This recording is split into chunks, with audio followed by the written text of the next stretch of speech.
All right, so here's some pretty useful stats where if you've been in information security for more than about 20 minutes, aren't going to be new to you. So the vast majority of people in cyber get into it in order to actually protect people, to protect organizations. That's generally one of the major driving forces behind why we do what we do. Now, however, our industry is generally plagued with really high levels of stress. And one of the biggest challenges with information security is that it's constant, is that an adversary only ever needs to be right once. As a defender of an organization, you need to be right every single time. So because adversaries never switch off, neither can you. And what that generally means is that you're constantly running. Your mind is constantly going, which means that you don't really wind up getting downtime. Now, one of the biggest, I suppose, cornerstone challenges with this is that how do we actually overcome this? And why is it that we can go and we can spend billions and billions of dollars in information security, and yet for some reason, there's an open API endpoint that winds up getting popped, and suddenly, before you know it, medical data is now online. So a little bit about me is I've spent the vast majority of my career working at the DoD and state policing. Now, these organizations have kind of got one thing in common, which is that they exist in order to protect people. They exist in order to protect human lives. So at state policing, one of the things that I was kind of doing there is designing and developing security operations capabilities that would actually protect police officers in the line of duty. Now, that's very different from, I suppose, protecting more like a private sector organization that's really geared around, I suppose, like a commercial interest. Because if you fail at information security and you're dealing with a police officer, at that point, somebody could wind up not actually going home at night. So it changes the way you look at information security. It becomes a lot more visceral, it becomes very real, because the person that you actually met a couple of hours ago, they're relying on you to be able to actually do your job. And because of that, it changes the way that you tend to view information security. You stop looking at it through the lens of, well, here's a NIST cybersecurity framework, here's the ISM, here's a general broad information security compliance regime. And instead you wind up looking at it from the standpoint of what is the actual risk that we need to deal with. So when I was working at WA Police, I ended up putting forward a business case to develop and deploy a vulnerability management capability. I thought it was a great business case. Now, the sergeant that I was presenting it to asked me a really simple question. It was just a hypothetical scenario that he ended up putting forward. If we could afford to do one of two things, we could either buy ballistics vests, or we could buy vulnerability management. Which one's going to be the most useful thing to a frontline police officer? Now, a ballistic vest is the direct compensating control for a bullet. It will stop a bullet, or at least you hope so. What will vulnerability management do? As a capability, it won't actually prevent a specific threat. But vulnerability management, when it's applied correctly, will be able to uncover a potential weakness, which might lead to, for example, the personal details of DoD personnel being leaked online. That's something which is a direct threat to the very people that you actually wind up needing to protect. One of the challenges that I've found throughout pretty much my entire career is that in information security, we tend to think in terms of capabilities. We tend to think in terms of people, process, and technology. And one of the challenges with people, process, and technology is that you bring those three things together and you hope at the end of it, what you'll get is a capability. You'll get vulnerability management, you'll get endpoint protection, you'll get some firewalls. These things they are not a direct compensating control for a very specific risk. The application of these capabilities, when focused and defined, that's what ultimately winds up getting you your compensating control. So because we've got this, over decades, we've had this mindset which is very much focused around this people, process, tech. We'll buy this new capability, we'll go buy a SOC. He's a great example of it. We'll buy a SOC. We'll go and we'll basically, hire 20, 30 people, go buy a bunch of tech, deploy a bunch of capability, and that'll reduce risk, won't it? But the problem is that when you then go and actually try to trace the specific business risk that a SOC is designed to reduce back to something that the business or the organization actually cares about, it's very difficult to do so. And the example that I really commonly use is that why does an organization like IKEA, why do they care about a SOC? Why do they care about endpoint protection? An organization like IKEA exists to do three things: design, sell, and ship flat pack furniture. Why do they care about endpoint protection? They don't. We need to be able to link information security directly back to the key business drivers that ultimately fuels an organization, because that's really what they care about. And a lot of this comes down to translating security capability into very specific, measurable, focused things that provide a direct countermeasure to a specific threat. So using the ballistic vest example, what is the exact countermeasure for a bullet, a ballistic vest? So therefore, what are the specific types of threats that impact modern organizations, and then what are the countermeasures that are actually required? Because a firewall isn't going to be one of them. But the application of firewall to restrict traffic from point A to point B very well actually might be. So, and this is where most organizations have a top-down view of risk management. It's very compliance heavy. So it might be focused around things like, for example, there's insurance requirements that say that you must be compliant with XYZ framework. You might wind up taking a look at it from the standpoint of the ISM, NIST cybersecurity framework, tons of different frameworks. I'm not going to go into the details around all of them. Most people are very familiar with them anyway. Sorry about that. You're all right, mate. So the challenge with these sorts of overall compliance and risk frameworks is that they don't then ultimately translate down to the very specific implementation of technology in order to compensate for a very specific risk.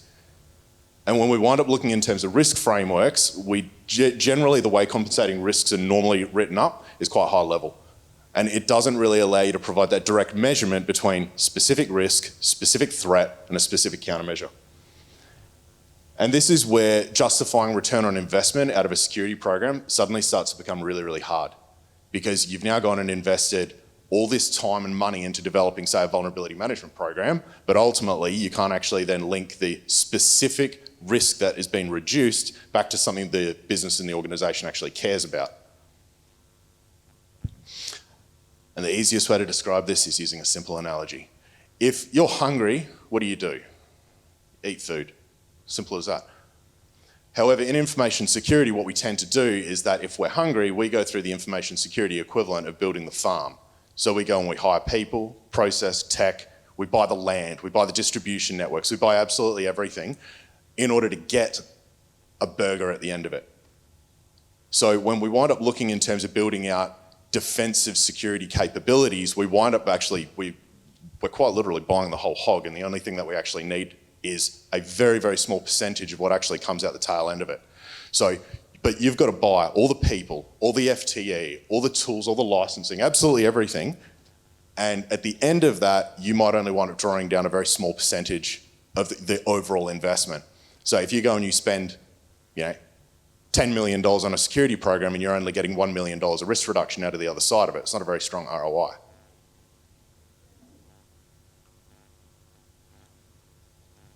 So, and a lot of this comes down to, I suppose, at least what I've observed throughout my career, it's an imperfect understanding of how risk is ultimately reduced and how threats are ultimately defeated.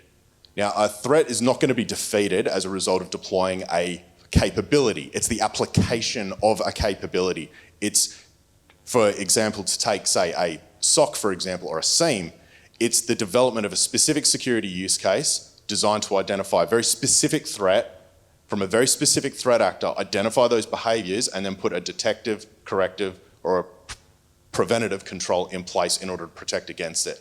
A SIEM by itself doesn't actually do anything. It's a really expensive paperweight. And that's why it's the application of security use cases that are contextualised to an organisation that ultimately actually solves the problem. It's the same thing in terms of web application firewalls. So you heard a little bit earlier about API security.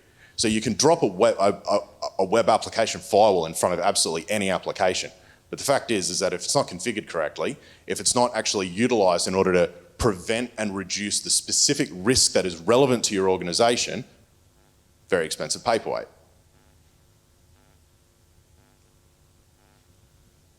Now, to take the farming example and to actually apply this into something which is quite specific in terms of information security.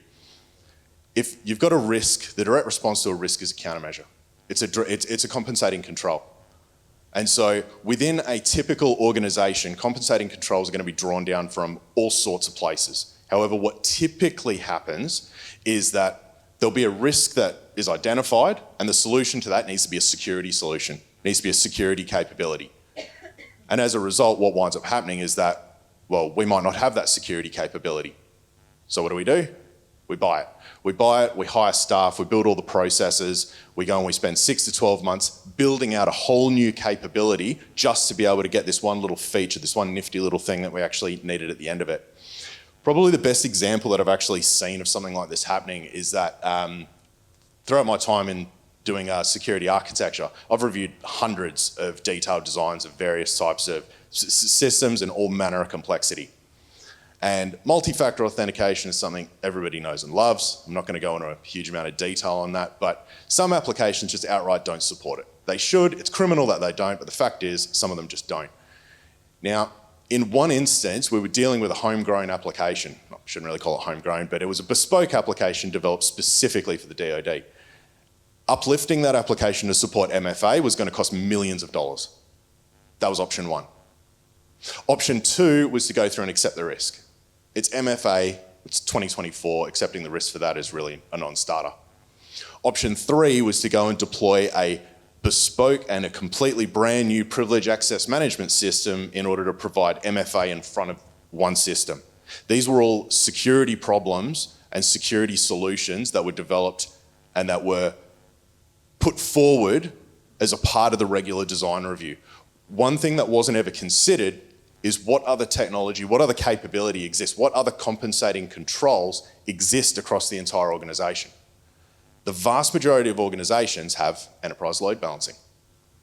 Enterprise load balancing allows you to reroute traffic. So things like F5, Citrix load balancers, you can use a Linux server for it. Any enterprise load balancing system will allow you to mandate multi-factor authentication as a part of a web access flow. You've already got the load balancer, it's already used in front of the application, it's a minor configuration change, doesn't require hiring new people, no new capability, no new designs, no new processes. It's taking existing capability that's already there, but generally when people think of a load balancer, they think of it's an availability tool. They don't think of it as a security enforcement device. And that's where across pretty much an entire enterprise organization, there is going to be technology and capabilities that already exist that if we look at those pieces of tech with a security lens, you'll wind up finding compensating controls that you can draw out of pretty much everything. And that's one of the key things which I think has always been missing across every organization that I've ever worked at. And what that leads to is that if you're in the middle of trying to deal with a risk or trying to respond to a security incident, the very first question that always comes up is that what can we do about this? Why are we even asking that question? If we wind up looking at the way that generally, like most organizations work, you've generally got some kind of internal service catalog that describes all the services, all the things inside of the organization that the organization does. The one thing that we don't really have is a security service catalog. These are all the security countermeasures that we can deploy. Where can we deploy them? How quickly can we deploy them? What exactly do they do? Instead, we think about, oh, I've got a firewall, or I've got an endpoint protection product. We don't wind up thinking about it in terms of, I've got a specific ransomware outbreak impacting this specific asset. What weapons do I have within my defensive arsenal in order to deal with that? You could walk up to it and physically unplug a cable. You could deploy a logical firewall or some kind of isolation mechanic around it. But generally speaking, what will happen is that in the middle of an incident, you won't know. And then you'll have to go through and work it out. And you'll have to work it out after having probably a grand total of 2 hours sleep over about 5 days. Your judgment's going to be shot, and at that point, that's when mistakes start to happen. And that's when the solution of we'll go and we'll buy this brand new thing, we'll hire a bunch of people in order to solve this problem, because we haven't mapped out what technical security countermeasures are available out of our existing tech stack. And this is a very simplified model on how to do it. So when you think about people, process, and tech, you bring those three things together, when it's done well, it's properly designed, it's properly architected, you will get a capability that falls out the tail end of it. Now, the same people, process, and tech can be used to provide multiple capabilities. Within a SOC, you might have, for example, capabilities might be security monitoring, might be endpoint protection, might be data loss prevention. All of these are all different capabilities. You can get a lot of reuse out of your existing investment, a lot of reuse out of people, process, and tech. Now, just because you've got DLP as a capability, if you haven't actually mapped your data sets, if you haven't configured DLP in order to protect that key intellectual property that your organization's got, DLP is a fantastic waste of money. And I've seen more money spent on security initiatives that didn't actually deliver meaningful outcomes than the GDP of the Marshall Islands. Now, this is incredibly common. It happens all the time. It happens at pretty much every organization. It's not necessarily a hugely bad thing. Information security is still a very young industry. It's a very young profession, and we are growing and we are evolving. But this is one of the things that I think that we need to do as a logical next step. We need to be able to link actual business and organizational risk. Coming back to the IKEA story, why does IKEA care about information security? They only care about it if it's going to impact their ability to sell, design, or ship flat pack furniture.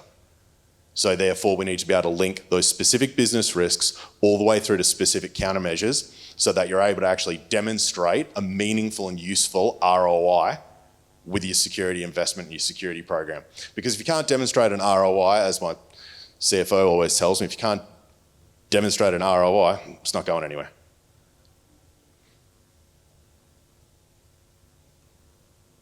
Now, countermeasures, when you wind up breaking it down, there's a lot of different ways that you can manage countermeasures. There's a lot of different ways that you can define and structure them. So a really common one is a way that one of my mentors at the DoD actually ended up putting forward, which was the concept of security micro patterns. So within a capability, within a design for a system, it will have various patterns, repeatable logical building blocks for a service. And that will then describe how you scale it, how you deploy it, how you build it, how you uplift it. So those architectural patterns are the fundamental building block for modern enterprise IT. Now, we can break those down even further into security micro patterns by identifying the specific types of countermeasures that each one of these systems can actually deploy. So taking the example of load balancers, what else can a load balancer do other than balance traffic? Well, you can use it in order to mandate high assurance authentication. You can use it to deliver centralized encryption. You can use it in order to deliver, you can use load balancing in order to provide as an actual gateway device. So a load balancer is normally it's just an availability tool. But when you actually dig into what the tech's actually fully capable of, you can use something like a load balancer to solve a ton of other problems. And this is one of the things that we find really commonly whenever we wind up doing tech assessments of organizations. When you wind up buying a capability, you have to buy all the licensing, 100% of the licensing costs, 100% of the hardware costs, 100% of the staffing costs. You wear 100% of the costs regardless of how much actual utilization and utility you get out of that capability. So if you're only using 10% of it, you're spending 100% of the cost, you're only getting 10% actual use out of that particular piece of tech. So by increasing the amount of utilization you get out of each piece of tech, you reduce the total cost of a security program, which then allows you to then actually go and invest into things that you can't solve using existing tech. Because quite honestly, if I can get somebody else to pay for elements of my security program, I will happily do it. Because that means that I can then focus on the things that actually matter to our security programs. Because everybody has various types of tech. They've all got various different types of capabilities, and we can use them in order to be able to provide all of the upfront investment in order to get us something that we can use as security leaders across our organizations. So when you wind up breaking it all down to a couple of key points, you've got, will a security countermeasure actually will anything you're doing in information security actually move the needle? Will it add direct value to the organization's bottom line? Will it actually impact the people within the organization? And that's where we need to be able to trace quite specifically and deliberately how security things that we do within the environment directly trace back to organizational business objectives. You should be able to explain the security program to a CFO, and they should get it. They should understand it. They should be like, this makes perfect sense. I will invest into this. Because if we can do that, then that's half the security battle fought for us. Now, when we just continue to acquire capabilities, it winds up leading to this challenge where you've bought all this stuff, you've hired all these people, you've got all this tech, but are those capabilities actually capable? Are they actually preventing threats? Are they actually being used effectively as countermeasures? In the vast majority of cases, the answer to that is going to be a resounding no. I mean, the amount of firewalls that I've seen where it's like, great, we've got a firewall marked off in risk management, we have firewalls, we have complete protection. Any firewall rules, everywhere. Like, fantastic, well done, great paperweight, really expensive router. That sort of stuff happens really commonly, and that's because we've looked at it and said, firewall equals capability, we've got that, but it hasn't been deployed and configured deliberately in order to actually prevent the types of threats that we need it to actually block, that we need it to actually counter. We need to be able to actually use it as a bloody countermeasure, because if we can't use it as a countermeasure, it's not fulfilling its core purpose. And that's where the countermeasures are ultimately what gives you confidence. Countermeasures are exactly what our team at Managed Security Services, this is what we build, this is what we design, this is what we deploy. We don't deploy capabilities, we deploy specific countermeasures. So we've got about 3,000 security use cases. Every single one of those we can trace back to a very specific threat actor, a very specific thing. There's a very specific thing that it does in order to prevent, detect, block and respond to risk within an organization. We can trace all of that directly back up to key business drivers within every single one of our clients. So that's the main difference, where you can deploy a SIEM, you can deploy a SOC, you can deploy insert security capability, but ultimately if you can't trace it back to something where you're blocking a very specific threat, a very specific threat actor, a very specific behavior, at that point, how do you know that it's actually doing its job? How do you know it's actually protecting you? And finally, how confident really are you that your security capability is actually delivering what it's supposed to be delivering? And to finalise, don't buy the farm, buy the burger.